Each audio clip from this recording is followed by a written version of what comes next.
particular welcome to Antony Beevor. This week, I don't know how many of you know, is Independent Booksellers Week, and there are about 360 independent bookshops around the country celebrating with a whole variety of events. And Antony is here tonight as one of our Independent Bookseller Award events. When the Society of Authors asked their members, would anybody like to support an independent bookshop in this week, Antony was one of the first members to put his hand up and say, yes, I'm happy to give an evening of his time.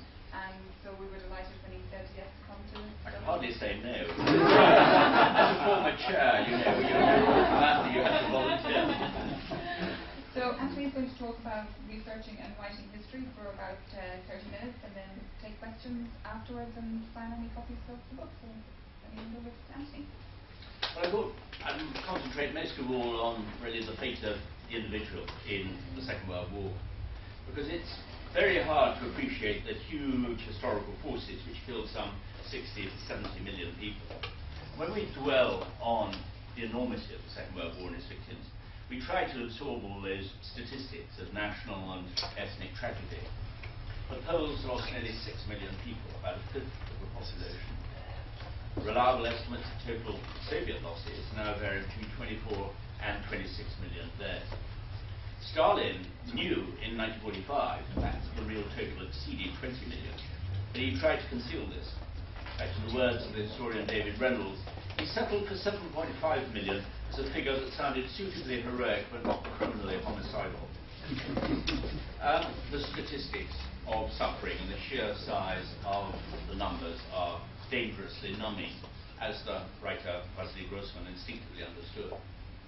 In his view, the duty of survivors was to try to recognize the millions of ghosts from the mass graves as individuals, not as nameless people in caricatured categories, because that sort of dehumanization was precisely what the perpetrators sought to achieve.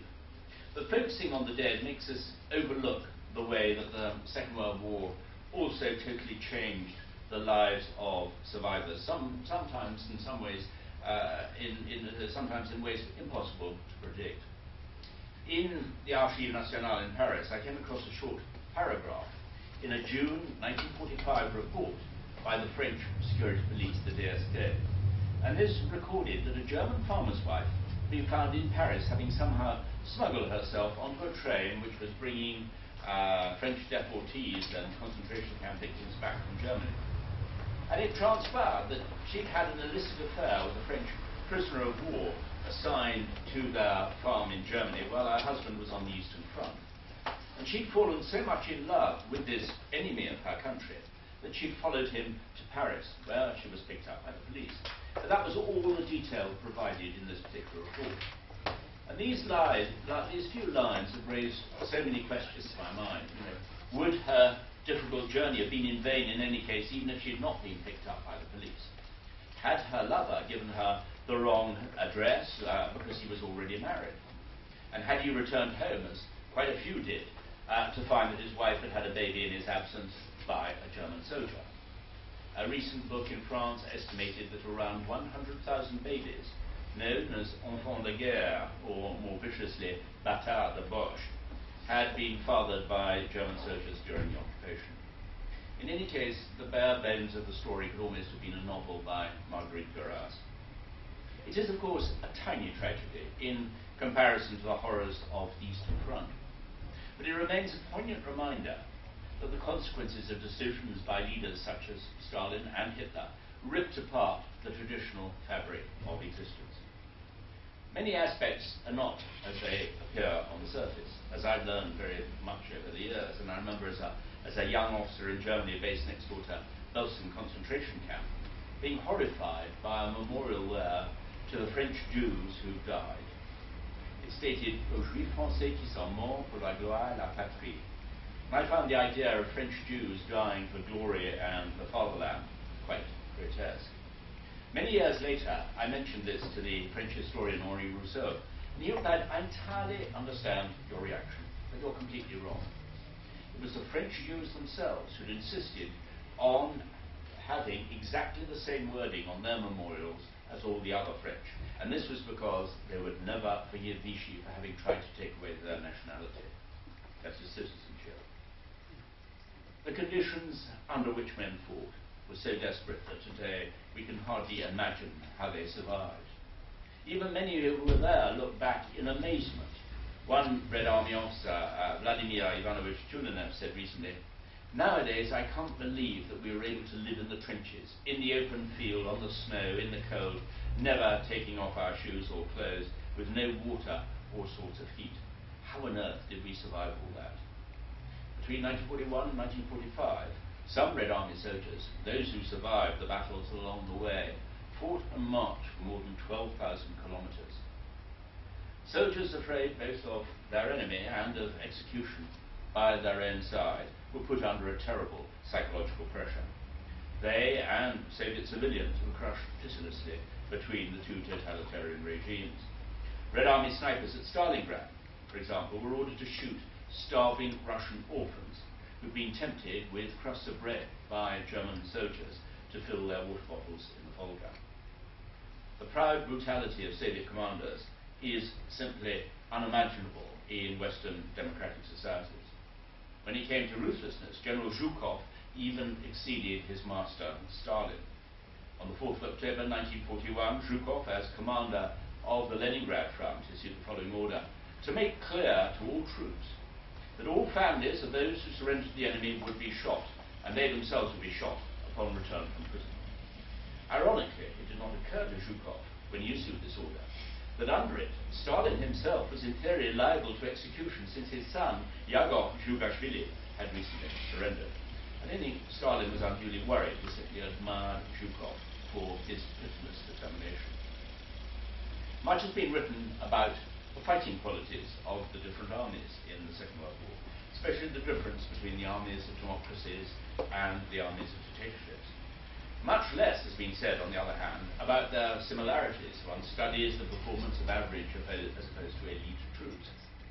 Contrary to some of the wilder theories of combat performance, the evidence indicates that only a small proportion of frontline troops truly engage in combat. An initial study in the British Army was carried out in Italy by Major Lionel Wigram. Wigram estimated that in most platoons, only a very small handful of men really did the fighting. Another smaller group of men were liable to run away as soon as possible at the first opportunity. And those in the main group in the middle would follow the fighters if things were going well, and the potential deserters if they were going badly. General Montgomery was so horrified by the report that he had it suppressed.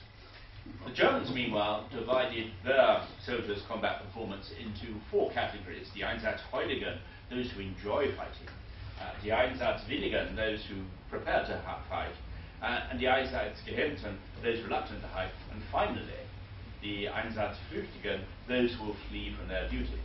So it's basically the same as Wigram's breakdown, except that Germans split the main group in the middle in 2. And the American combat historian, Brigadier S.L.A. Marshall, went into something in much greater detail soon after the war. And even though some of his research has been shown to be a little dubious, there can be no doubt about the overall thrust of his work and conclusions, that only a minority of soldiers in a conscript army shoot at the enemy. The Red Army was no different. As we found in the Soviet archives, their officers argued during the war that a weapons inspection should be carried out immediately after an engagement with the enemy. All those found to have clean barrels should be executed immediately as deserters.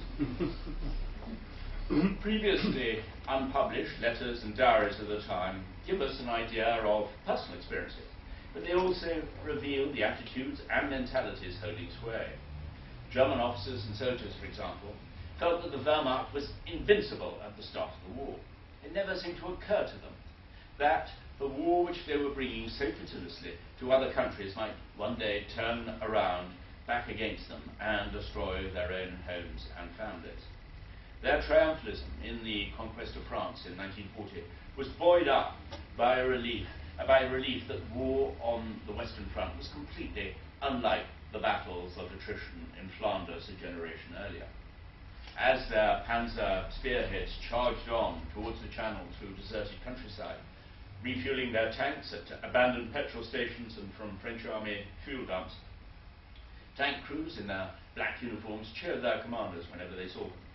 There are many, many divisions here who haven't fired a shot, a corporal in the 1st German Infantry Division wrote home. And at the front, the enemy are running away. French and English, equal adversaries in the World War, refuse to take us on now.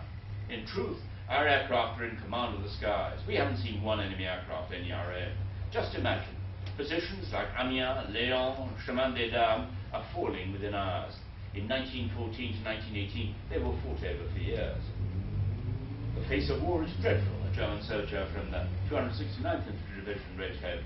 Towns and villages shot to pieces, plundered shops everywhere, valuables are trodden on with jackboots, cattle are drifting, abandoned, and dogs are slinking despondently along the houses. We live like gods in France.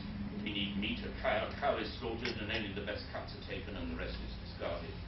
With our rifles in our hand, we then break into a house, and our hunger is sated. Terrible, isn't it? But one gets used to anything. Thank God that these conditions don't prevail at home. The idea that the Führer had spared Germany such horrors, a typical confusion of cause and effect, became a constant refrain in soldiers' letters. And that attitude only changed 4 years later when retribution approached. In the spring of 1941, German soldiers had another rush of military arrogance when they invaded Yugoslavia and Greece. A member of the SS Das Reich wondered, did the Serbs believe that with their incomplete, old-fashioned and badly trained army they could form up against the German Wehrmacht? That's just like an earthworm wanting to swallow a boa constrictor. The thrill of easy victory was expressed by a German officer with the 11th Panzer Division who wrote to his wife on the 22nd of April, if I saw the enemy I would fire at them and always experienced a wild, genuine pleasure in fighting. It's a joyous war. We are suntanned and certain of victory. It's a wonderful thing to belong to such a division. Preparations for the massive assault on the Soviet Union in that early summer of 1941 prompted similar hopes for a rapid victory. Forests of birch and fir along the Nazi-Soviet frontier concealed vehicle parks, tented headquarters and signal regiments, as well as fighting units. Officers briefed their men, reassuring them that it would take only 3 or 4 weeks to crush the Red Army. The unnatural alliance of the Molotov-Ribbentrop Pact was over. Early tomorrow morning, wrote a soldier in a mountain division, we're off, thanks be to God, against our mortal enemy Bolshevism. For me, a real stone has fallen from my heart. Finally, this uncertainty is over, and one knows where one is.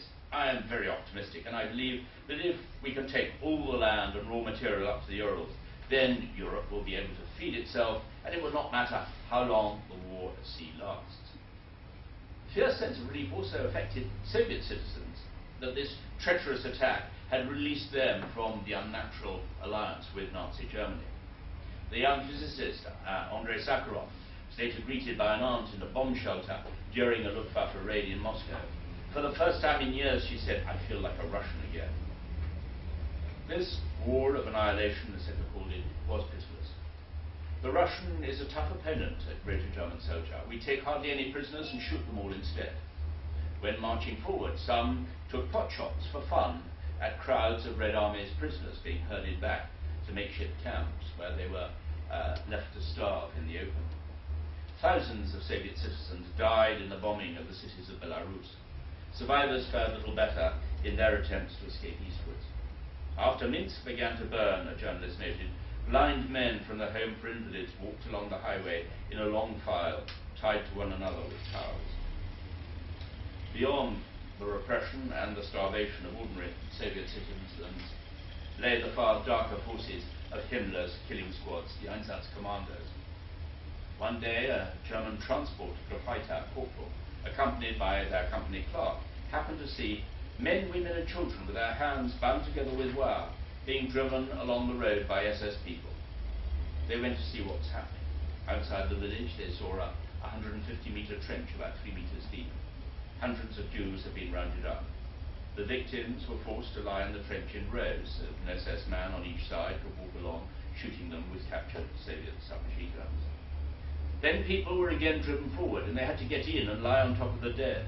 At that moment, a young girl, she must have been about 12 years old, cried out in a clear, piteous, shrill voice, "Let me live, I'm still only a child." The child was grabbed, thrown into the ditch and shot. Only a few managed to flee the killing pits. And on the northeastern edge of the Ukraine, Vasily Grossman encountered one of them. as he wrote in his notebook, "A girl, a Jewish beauty, has managed to escape from the Germans. She has absolutely bright, insane eyes." By the spring of 1944, the situation had completely changed. The Wehrmacht was in full retreat. Red Army soldiers advancing westwards had much to avenge. Our car passed the body of a woman lying in the snow, an Australian war correspondent noted near Velikia Luki. Our driver did not stop. Such sights are common in the Russian war zone. The woman, who had probably fallen out of line while being marched to Germany, had been shot or had died of cold. Who will ever know who she was? She was just one of many millions of Russians. To Bobruisk led the Road of Revenge, wrote a war correspondent accompanying the Soviet armies in Operation Bagration in the summer of 1944. With difficulty, our car finds its way between scorched and distorted German tanks and self-propelled guns. Men are walking over German corpses. As the Wehrmacht's retreat continued, nervous breakdown became a much more open subject in letters home to Germany. Psychologically, wrote a gunner in a heavy artillery battery, "I'm finding it increasingly hard to manage when you've just been having a good chat with a comrade, and half an hour later you see him as little more than scraps of flesh, as if he had never existed. Or comrades who are lying badly wounded in front of you, in a large pool of their own blood, and beg you with pleading eyes to help them, because in most cases they cannot speak any more. This war is a crushing war of nerves." When in April 1945 the German front began to break east of Berlin, traumatized survivors ran back shouting, "Der Ivan kommt." Further back, local farmers and families also started to flee. "Refugees hurry by like creatures of the underworld," wrote a young soldier. "Women, children and old men surprised in their sleep, some only half dressed. In their faces is despair and deadly fear. Crying children holding their mothers' hands look out at the world's destruction with shocked eyes." As Berliners awaited the arrival of the Red Army, people prepared to meet their conquerors in different ways, either frivolous or tragic. In the Adlon Hotel, staff and customers listened to the sound of artillery shells. In the dining room, wrote a Norwegian journalist, the few guests were overwhelmed by the readiness of waiters to pour the wine in a constant stream. They didn't want to leave any for the Russians. On the other hand, some fathers, as they left to join their Volkssturm unit to defend Berlin, thought only of the fate awaiting their families. "It's all over, my child," one told his daughter, handing her his pistol. "Promise me that when the Russians come, you will shoot yourself." He then kissed her and left. Others killed their wives and children and then committed suicide themselves. In the Far East, before the Japanese attack on Pearl Harbor and Malaya, the appalling complacency and racial arrogance of colonial society had produced a dangerous self-deception. The British convinced themselves that all Japanese soldiers were very short-sighted and inherently inferior to Western troops. In fact, they were immeasurably tougher, far more mobile, and astonishingly self-sufficient. They did not need bridging equipment. Their soldiers cut thick bamboos, then threw themselves in pairs into the river, and bent forward with the bamboos running from shoulder to shoulder in parallel to form a bridge for their comrades to run over. Japanese soldiers had been brought up in a militaristic society. Their mothers would lovingly prepare what were called a 1,000-stitch scarf for them to wear, supposedly to ward off bullets. The whole village or neighborhood would turn out to pay homage to these martial values and would bid them farewell as the conscripts departed to join the army. Soldiers dreaded disgracing their family and community. And this, according to a number of Japanese historians, was far more powerful than ideas of glory in dying for the emperor. Their basic training was designed to destroy individuality. Recruits were constantly insulted, slapped and beaten by their sergeants and corporals to toughen them up. In what might be called the knock-on theory of oppression, this treatment was also intended to provoke them to take their anger out in turn on the soldiers and civilians of a defeated enemy. All of them had also been indoctrinated since elementary school to believe that the Chinese were totally inferior to the divine race of Japanese and were below pigs. One Japanese soldier admitted that although he had been horrified by the gratuitous torture of a Chinese prisoner, he asked to be allowed to take part to make up for some perceived insult. During the so-called Rape of Nanking in December 1937, Japanese officers made Chinese prisoners kneel in rows, then practiced beheading them one by one with their samurai swords. And their soldiers were also ordered to carry out bayonet practice on thousands of Chinese prisoners bound up or tied to trees. Any soldier who refused was beaten severely by NCOs. The Imperial Japanese Army's process of dehumanizing its troops was stepped up as soon as they arrived in China from the home islands. Corporal Nakamura, who had himself been conscripted as a soldier against his will, described in his diary how they made some new recruits watch as they tortured 5 Chinese civilians to death. The newcomers were horrified, but Nakamura wrote, "All new recruits are like this, but soon they will be doing the same things themselves." John Rabe, the German businessman from Siemens, who courageously organized a safety zone in Nanking in an attempt to save some of them from the fury of the Japanese troops, wrote in his diary, "I am totally puzzled by the conduct of the Japanese. On the one hand, they want to be recognized and treated as a great power on a level with European powers. On the other, they are currently displaying a crudity, brutality, and bestiality that bears no comparison except with the hordes of Genghis Khan." Imperial Japanese Navy pilots would play bridge together in what they considered was a respectful imitation of Royal Navy officers in the war room, but they would behead any shot-down American pilot pulled from the sea. Japan in the 1930s had become a dangerous combination of ancient culture and parvenu power. I think that the discovery which shocked me the most when researching this book was that Japanese officers did not merely condone, but actively encourage cannibalism, especially towards the end of the war. And these were not isolated cases. A similar pattern was found across the army in China and the Pacific garrisons, who'd been cut off from supplies by the size and the effectiveness of the US Navy. It became clear from all the reports collected later by the American authorities in the Australian War Crimes section that the widespread practice of cannibalism by Japanese soldiers in the Asia-Pacific War was something more than merely random incidents perpetrated by individuals or small groups subject to extreme conditions. The testimonies indicate that cannibalism was a systematic and organized military strategy. Both local civilians and Allied prisoners of war, especially those who remained loyal from the Indian Army, were kept alive as human cattle and then butchered for their meat one by one. Allied authorities, understandably afraid of the horror this would cause to the families of those who died in prison camps, decided to suppress the facts entirely. And as a result, the whole subject never featured in the Tokyo War Crimes Tribunal in 1946. The first step in island hopping came in August 1942, with the first US Marine Division's attack on Guadalcanal. The Japanese, horrified at the American landing and seizure of the airfield there, sent in a regiment to deal with the problem, not appreciating the strength of the Marine force. And on the night of the 21st of August 1942, their commander, Colonel Ichiki, ordered his men, around 1,000 strong, to attack through a mangrove swamp. The Marines on the far bank of a creek were waiting for them, and under the sort of deathly green light of illumination flares, they massacred the charging Japanese with machine guns and anti-tank guns firing canister. "The fever was on us," wrote a Marine of their bloodlust. "Only a few Japanese broke through and they were soon gunned or hacked down." And the Marines then launched a flanking attack with a reserve battalion. "Some of the Japanese threw themselves into the channel and swam away from the grove of horror," the same Marine continued.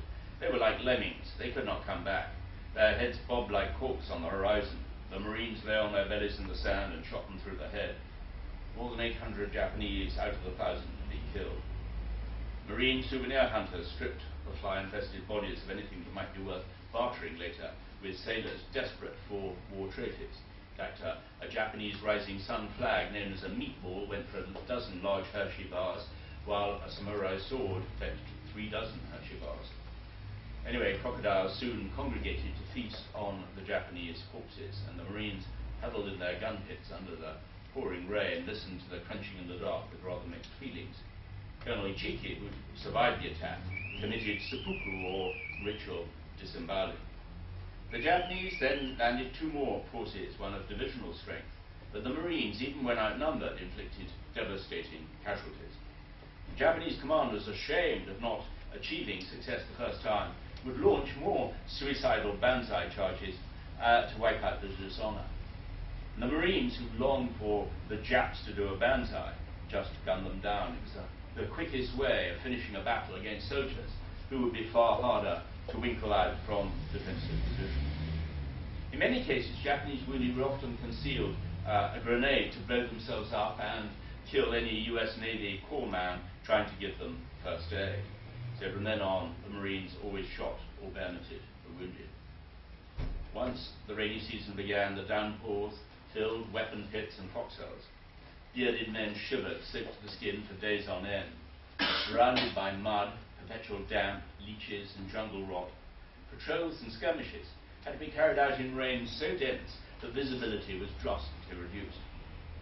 The great priority was to keep the ammunition dry. Troops on both sides suffered from dysentery, malaria, dengue fever, and infected cuts and abrasions from jungle thorn. Marines found combat conditions even worse in subsequent island battles. Massive aerial and naval bombardment was no guarantee that Marine casualties could be reduced. The 2nd Marine Division suffered 3,000 casualties in 24 hours in November 1943 when taking the tiny atoll of Tarawa. Photos of Marine bodies rolling in the surf shocked the American public, but why the censor let the images through is a mystery.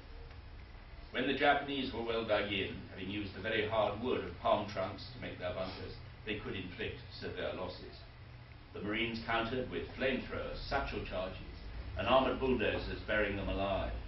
Even flame-throwing tanks were used, which in a typical Marine description turned the Japanese defenders into barbecued chicken.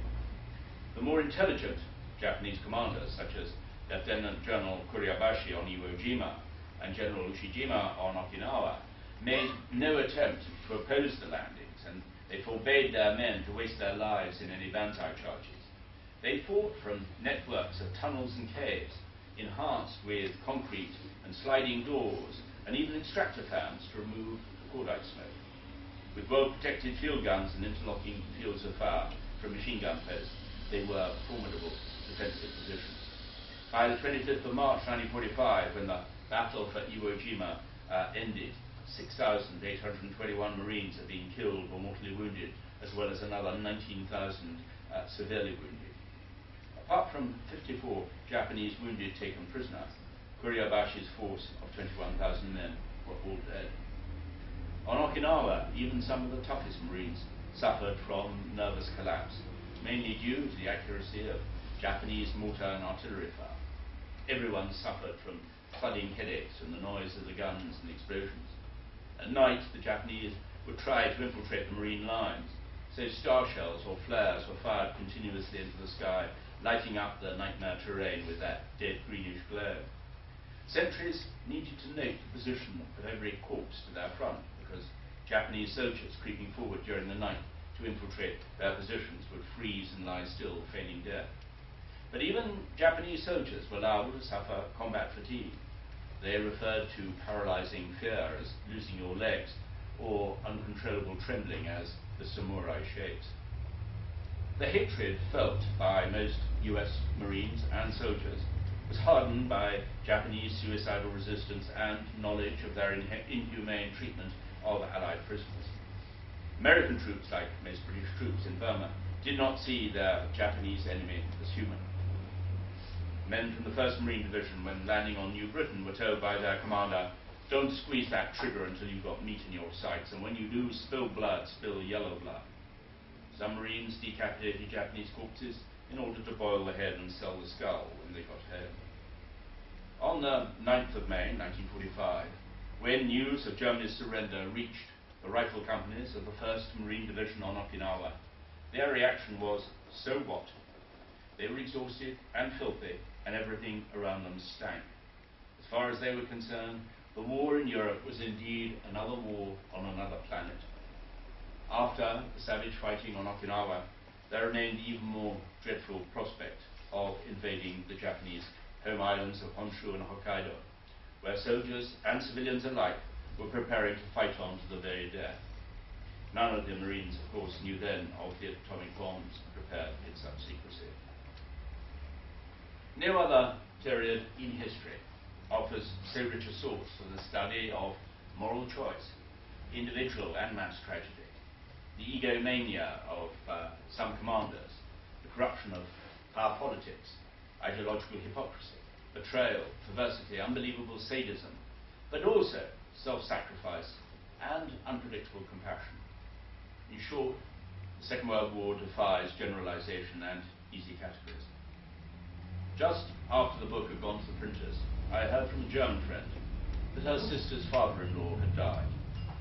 His most intense childhood memory came from January 1945 in East Prussia, when his mother took her children on foot across the frozen lagoon of the Frischeshaff to escape the indiscriminate vengeance of the Red Army. The ice began breaking up all around, with many people falling through to freeze and drown. And almost 70 years later, his last words before he died were, "I can hear the cracking of the ice." In the mad scheme of such a war, human life was intensely fragile, and survival was totally unpredictable. Thank you very much.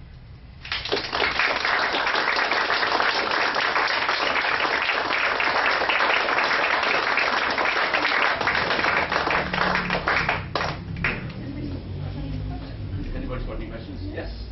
Well, you mentioned from the beginning individual story, and very tellingly at the end there, although perhaps that one didn't get to print. Personal stories from diaries and that sort of thing. Do you feel that that's the element in your book which sets it out from all the other books from World War II in the past? No, I mean, well, there have been obviously others. I mean, in fact, actually, my old friend Max Hastings in his was concentrated actually more on the stories rather than on sort of the general structure. I was trying to combine the two. I think they are terribly important. I think also I've sort of certainly come to the realization that it's much too late to do any sort of more interviews or anything like that.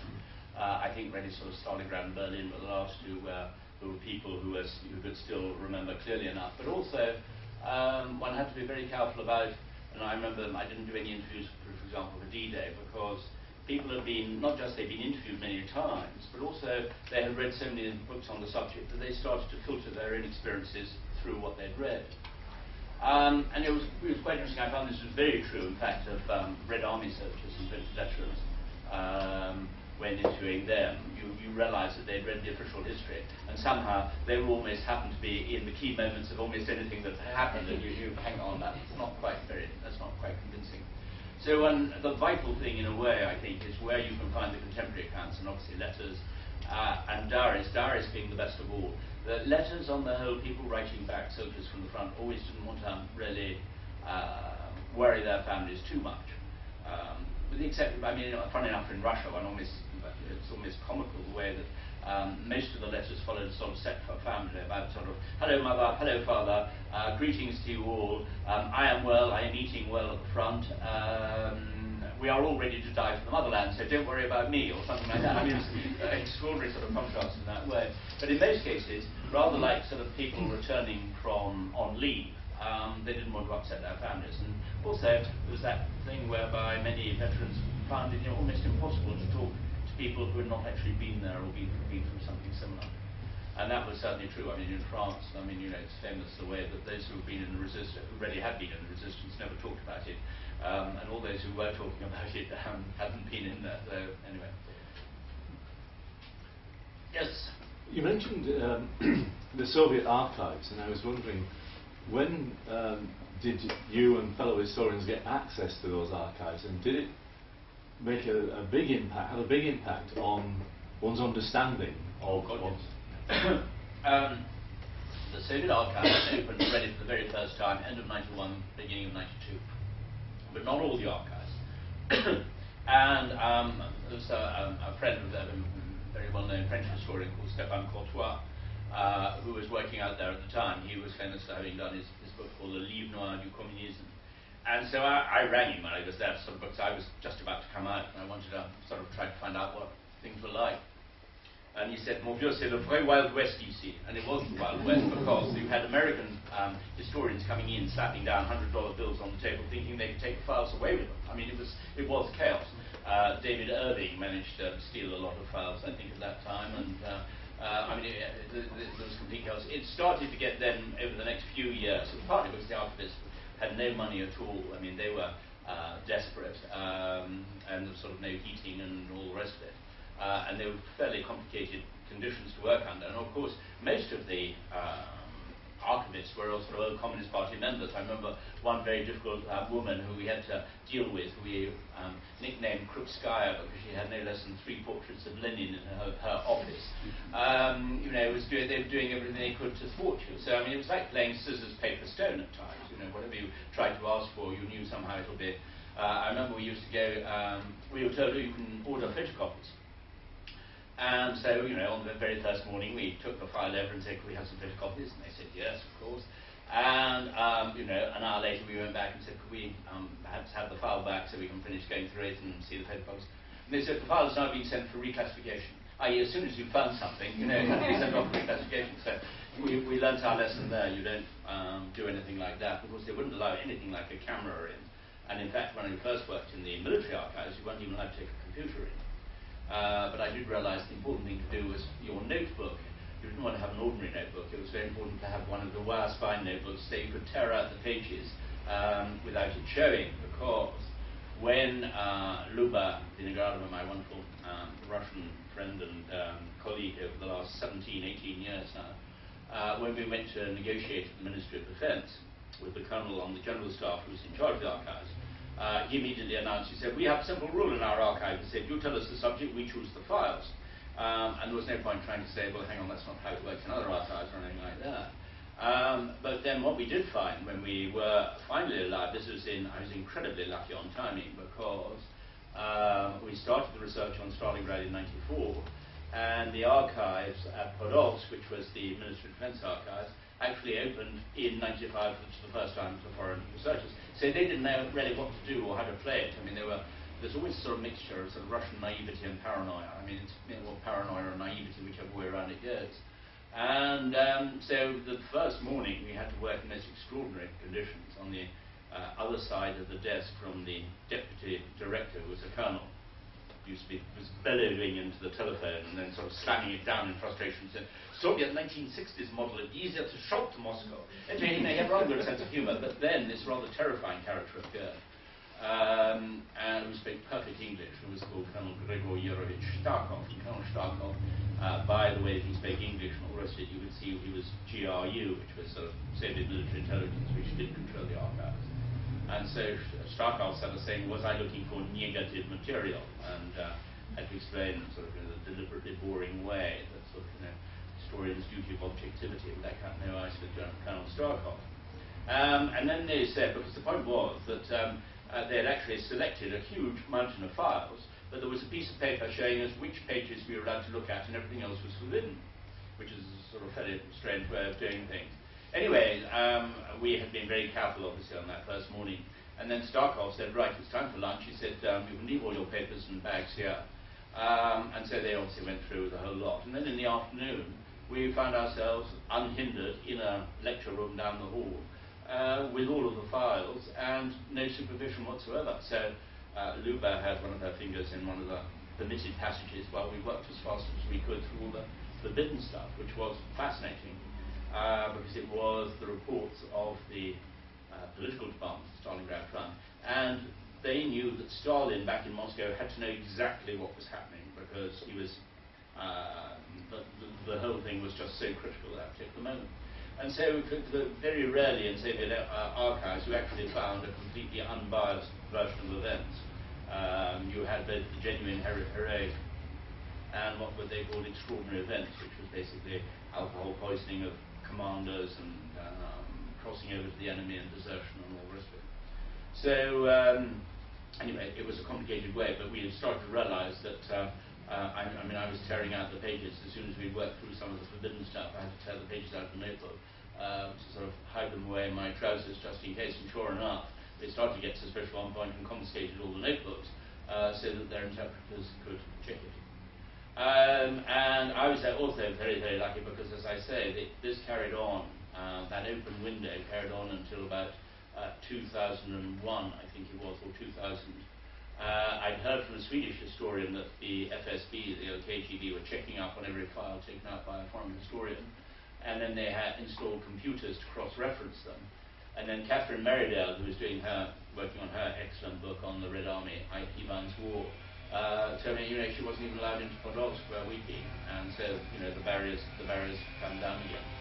But the frightening thing, of course, is that the quality of the paper, that wartime paper, is so bad, it's all crumbling. And they haven't invested any of the money into microfilming it or whatever, apart from the Hoover Institute in California at Stanford University, which has had this deal where they've microfilmed virtually the whole of the party archive, which is all the Comintern files and all the rest of it.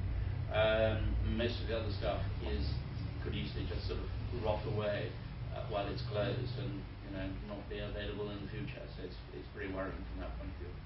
Sorry, that was a rather long answer. Yes. You're also writing your book. You must have read about, studied, and written about a lot of atrocities. You mentioned you were shocked by cannibalism. Yes. I wonder if you're increasingly hard to shock, and whether you yourself feel damaged in some way by what you have to study and write about, and if so, why what's the motivation for carrying on? I was very much struck, for example, when we were working on Stalingrad, where there were certainly enough horrors. I mean, literally, and it still will hit me today very occasionally, but I mean, for years afterwards, you couldn't look at a plate of food without thinking what that would have meant to not just a few people, but probably a dozen people, in the way that both sides were starving in their different ways, and particularly the Germans by the time they were surrounded. Luba was quite often in tears straight away at a lot of the material we were coming across. I found that one had to sort of not allow yourself to get emotionally affected by it, because you had to keep a clear mind and get it down accurately, but it would then hit you about 2 or 3 nights later, the enormity of what you've been reading. Some of the most, for Luba, I think the biggest shock came when we were doing the Berlin book and the subject of the mass rapes, because she'd said at one point in a sort of slightly nervous, sort of aggressive, defensive way, well, Antony, I'm sorry, I refuse to feel sorry for those German women, they must have encouraged their men to do what they did in the Soviet Union. And then we came across these accounts of what had happened to Russian and Ukrainian women and girls who had actually been taken back by force as slave labor in Germany, and the way that they were treated in exactly the same way by the Red Army. And she was just shaken, completely rigid. She had to spend that night sort of talking to her mother, and I then spent the next day also talking to her mother, who was a marvelous character. Sort of tried to understand it. And the whole thing, the question of the psychology behind it all and all the rest of it, has been the subject of numerous books and papers, and 1 or 2 but interesting ones by Russian psychiatrists. But certainly at the end of the Berlin book, I did have a bit of a nervous collapse. That was partly also because of pressure from the publishers, that I found that they'd sort of, needed their lead book for the year, it had all been announced and all the rest of it, and so that we couldn't miss that slot. But at the same time, I found that there were far more archives than I'd imagined, and I was sort of under far more pressure in a way to sort of finish it. Because it was sort of a broader, in a geographic terms, much broader subject than, say, Stalingrad, which at least had a certain geographical focus. I found that it was sort of becoming much bigger than I'd realized. And that certainly did have its effect. It's very difficult to tell over time to what degree one's become hardened. I mean, you can still be shocked. I mean, it's not you become untroubled, I can assure you of that. You will still have come across sort of incidents, whether the story of the little girl or a whole lot of other things where it had just never occurred to you before, and I didn't even ever sort of armor yourself against that. But no, I mean, interestingly, there on the Andrew Marr program, the Start the Week, Andy Marr's Start the Week program, Neil Ferguson had the nerve to attack both Max Hastings and me for accusing us of writing war pornography. And of course, it is a very difficult area of where do you draw the dividing line. There's a lot of stuff you have to leave out because even so it's very appalling. Max quite rightly retorted, saying, because he also accused us of sensationalism or whatever, and Max said, sensationalism, Neil, coming from you? I mean, anyway, we had quite a good, and he did apologise to me later, actually, but anyway, it is a very, very difficult area, and that was why, certainly on the Berlin book, I was deeply grateful to Catherine Merridale for going through the manuscript, because there were some things where she said, listen, for God's sake, leave this out. It may be either misinterpreted or whatever it might be, or it was just so horrific. But I remember, one of the things I suppose which has always slightly influenced me was Vasily Grossman, when writing about Treblinka. He said, it is the duty of the writer to record exactly what happened, and it is the civilian duty of the reader to read it. So I'm not suggesting that's necessarily right, but I can understand his emotions at the time after he'd witnessed what had happened at Treblinka, and he in fact had sat in on all the interrogations carried out by the Russian forces of the Germans captured there and the Ukrainian guards captured there. And in fact, his reconstruction of Treblinka was actually used at the Nuremberg Tribunal. It's about the only evidence of the Holocaust that was actually used at the Nuremberg Tribunal, astonishingly enough. And it is an astonishing piece of work, because what he was trying to work out was how could it be that so few, in terms of German soldiers or SS guards and Ukrainian guards, could actually manage to kill quite so many people. And he realized, he worked out, but through all of these sort of interrogations and whatever, what the answer was. And it's a very, very powerful piece of writing, and an astonishing piece of, I think, one of the most astonishing pieces of journalism I've ever read. Yes? You mentioned Max Hastings, who's Yes. also written quite a number of tomes on the Second World War. Max and I are great friends. We're constantly exchanging material. We were only Well, that's reading what I rivals over this latest. That's what I was going to ask you. Yes. When you decide on this, and he's already written his book on the Second World War, do you have to have a discussion with him saying, I'm going to write this book and I go this way, are you going to go that way, or do you work entirely independently? No. Come up with the same answer? I hate to say this, but I mean, I'll say this, because I say this in admiration of Max. I started before he did, and then Max said, sorry, I'm going to have to do it too. He said, partly because my publishers have offered me so much money, I can't say no. So, come on, as Dr. Johnson said, only a fool wouldn't write for money. Anyway, so Max started, he did say, and he said, I'm sure yours will be a better book and you'll sell more copies, and I'm bloody well going to beat you to the deadline. Well, nobody has ever beaten Max Hastings to a deadline. I remember Anne Applebaum, who used to work with him in the Evening Standard, described how Max would sit down in front of a keyboard and sort of compose himself almost like a pianist, like a concert pianist from him, and then he would start, and he wouldn't stop until the article, 1,200 words, whatever it was finished. Now, I mean, I can only take my hat off to that in envy. He has an astonishingly disciplined mind in that particular way. He'll work on the book all morning, and then usually about 2 o'clock will be the telephone call from whoever it is, the Financial Times, Daily Mail, whoever. And then Max will sort of knock off his 2,000 words by 5 o'clock and then go fishing. I don't know, but anyway, I wish I were able to. I was able to do the same. But anyway, you don't overlap in research and things like that. Oh, we do. I mean, I've just sent him a huge amount of stuff. I've just been working in the American archive, and his next book, his next book, which is about to come out, is about the First World War. But he's already working on the book after that, which is a history of intelligence in the Second World War. And I found a huge amount of interesting, useful material for him.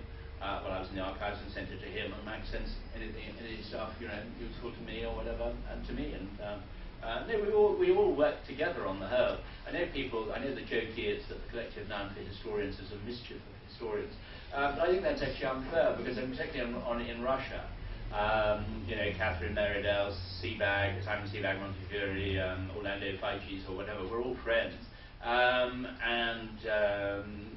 exchange material the whole time, and advice on where material has moved. Anyway, I'm afraid I'm not going back to the Russian archives. I don't know whether any of you saw, but literally a week ago, Sergei Shoigu, the new Minister of Defense, who before that had the wonderful title of Minister for Emergency Events, who's one of the longest-serving ministers in Russia since the fall of communism. And he has now announced that because there was a deputy, he tried this in 2009, is trying to bring in a law through the Duma, and you might get it through this time, that any critic of the Red Army is guilty of basically of sort of perjury and will be imprisoned. And in fact, I was accused of lies, slander, and blasphemy against the Red Army for the Berlin book. And in the case of Shoigu in 2009, he actually said that criticism of the Red Army is akin to Holocaust denial. Well, that's an interesting one, anyway. So I don't think I'll be going back to if that's in. Yes. Sorry. I was wondering what their reaction to Stalingrad was. It's incredibly powerful. Well, funny enough, I mean, there were one or two Stalinist historians who, of course, didn't like it. But the veterans did, and I got very nice messages from the president of Volgograd and Stalingrad Veterans Association, and actually even one or two sort of generals, one of whom Stepan Mikoyan, was the son of the Stalin's minister and had been a fighter pilot at Stalingrad and others. You know, and they all knew, because they knew it actually, because it came from Russian archives. They knew it was true, and they rather liked the idea of the truth being. But when it came to Berlin, that was a different matter, because I should have perhaps seen it coming. I mean, before the row exploded, what happened was that the Daily Telegraph, to my intense irritation, on the basis of a tiny little interview I'd given the bookseller, which was literally a sort of paragraph, they decided to do a sort of two-pager, basically sort of saying that this book is going to be explosive and all the rest of it. So the Russian ambassador sort of went berserk. And then he invited me to a vodka lunch, just the two of us, because he wanted to find out sort of what my line of approach was going to be. Anyway, that then, I didn't send him a copy of the manuscript, because I felt I had to after that. And he wouldn't even speak to me. And then I was accused of lies, slander, and blasphemy, and all the rest of it. So it was the Berlin one, which, and what I should have twigged about it in some ways. I remember during our conversation over lunch, he said, I said, I thought that perhaps, and this of course was a diplomatic gaffe of the worst order, I said, in Germany, they were only able really to face up to the horrors of their own past once they'd had the economic miracle. And I said, when the economic miracle starts taking effect in Russia, maybe it'll be easier. Anyway, any comparison between Russia and Germany, and this is what has sparked the latest thing with Shoigu, is that a deputy called Leonid Grossman, and the fact, of course, that he's got a Jewish name, has sort of triggered part of the anger, made a comparison between Smersh, who was a counter intelligence troops, between the Smersh and the SS. So any idea that any Russians were like the Germans is still absolute anathema. And the reason why the Russians are so sensitive about this, and I think it's because when you think that the suffering lasted from 1917 through to 1989, I'm not just talking about those who died in the camps or executed by the NKVD, but it was also all the families that were destroyed, the children sent to state orphanages whose lives were completely wrecked. The suffering was so great, and the only thing which all Russians could feel proud about was 1945 and the defeat of the fascist beast. So anything which sort of undermines the sort of the great reputation of the Red Army and the way that it behaved in Hungary, Germany, and even Poland is, of course, provokes them to such outrage. And sadly, that's the case. Maybe it will change. No, there are some young Russian historians who have been very outspoken and, frankly, very brave. Because, I mean, to actually when you think of sort of journalists like Politkovskaya being shot down in the street and all the rest of it, it takes a very brave person to start speaking out in this sort of in that sort of stuff. Yeah. So your Mr. Shoigu was being patriotic from his point of view. Oh yes. And I wonder whether you and Max Hastings and your other colleagues will think that you may be quite patriotic from a British point of view. I mean, we certainly shot deserters. Your accounts of all those atrocities sort of starred the Germans and Japanese and featured the Americans. We didn't actually shoot But deserters. We did in the First World War. We behaved pretty well, did we? Any one American was a deserter was shot in the Second World War. So I wouldn't have said deserters. So you could say about, say, for example, how did the armies behave in Germany? Well, there was a very impressive feminist historian in Germany called Elke Sander, who did a study into the different sort of armies, and she's caused outrage, of course, in Russia. I mean, her original figure of 2 million women victims in Germany, which is a figure which I found perfectly reasonable, as I explained, because of the documents that we found in Soviet and Russian archives. But then, of course, the French behaved very badly, and that was the French officers tended to stir on or egg on the colonial troops. The sack of Stuttgart and Karlsruhe was pretty shocking, pretty mildly. The Americans, Berlin really said that sort of American soldiers were the Russians with the well-pressed trousers. By that they meant that they had cigarettes and food to distribute and all the rest of it. So the implication being they didn't need that. Great. The British, and I'm not saying this, it's the system of the British Army, which was one reason. Sander didn't, she said, all she would observe was that actually of all the different armies, the British Army was, shall we say, the least worst. And the reason for that is quite a simple one in a way. It's partly because it's sort of the traditional idleness of British officers in history. That it's always been the sergeants and the corporals who sort of run everything and make sure that they know where the soldiers are, and they're the ones who keep the grip. The Russian army didn't have any real sort of effective NCO system. And basically that was why I think on the whole British Army, some people talk about sort of bromide in the tea or anything like that. I don't think that had anything to do with it. It was much more a question that the NCOs knew where they were. Yes.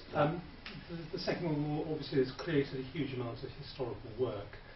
Is there more history to be written about the Second World War? And still huge. Is there a huge appetite for more history about the Second World War? I don't know about appetite. I mean, in many ways, I was astonished. You see, when in 1995, was already well into the Stalingrad research, and I was in Moscow when it was the 50th anniversary of the end of the Second World War. And it was a disaster. All the books were remaindered. They didn't sell at all. And I thought, my God, what a moment I'd picked. It was deeply depressing because it was a sort of 4-year project. And my publishers didn't have any expectations. In fact, when the managing director, Helen Fraser, said at their sort of print run meeting, I think this might go to 10,000 copies, the marketing department rolled their eyes in disbelief. So one didn't expect that. Now it has carried on. Whether it will carry on much further, I don't know. I think one of the reasons is that we are living in a post-military society, a health and safety environment. And I think a young generation is fascinated by a period when people had no control over their own fate. And also history has changed in a major way. I mean, history used to be written in a collective way, and of course collective loyalties have largely disintegrated, and we're now living in a much more individualistic way, and that's why people are much more interested in the fate of the individual. Whether it will go on, I don't know. I do think there are some which are sort of fairly repetitive, and I don't think there's any justification in writing another book on the Second World War if we're not coming out with new material. And I mean, there is still a huge amount of material to come, or it's there. It's just that historians haven't had time to go through it all. I don't think they're going to find anything which is going to completely change our view of the history of the Second World War. But on the other hand, I think there's the results, as I say, quite a large amount, which will come out with lots of details. I mean, in fact, it was a Japanese historian who found in the American archives the details of the cannibalism or whatever, which have been suppressed for the last 50, 60 years. So things suddenly do emerge, which will always cause a surprise. I think one more question right yes, from that. Essentially, I have great respect for Vasily Grossman and standing there. How did he survive being purged? Well, it's just amazing. I mean, Vasily Grossman was also, I think, one of those very rare characters who showed both moral courage and physical courage. Usually you find that people who have great physical courage quite often privately are moral cowards. I mean, and there are many examples of sort of, major heroes on the battlefield or whatever, who quite often are sort of moral cowards otherwise. Anyway, in the case of Vasily Grossman, he was incredibly brave when, during the purges, he managed to rescue his what was going to become his second wife, when she was arrested by the NKVD at the height of the purges, sort of going in and basically insisting on seeing Yezhov, who was known as sort of the poisoned wolf, who was sort of the head of the purges. And then later, you see, he was naive, of course, when he thought during the Khrushchev fall, that his book Life and Fate would actually be accepted. But in fact, it was the first book to make the parallel implicitly between Nazi Germany and Stalinist Russia.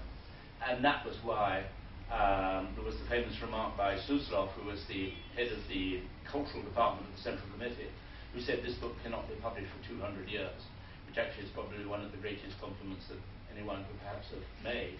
But he wasn't going to live to be able to put that on the jacket. No, he was a very extraordinary man.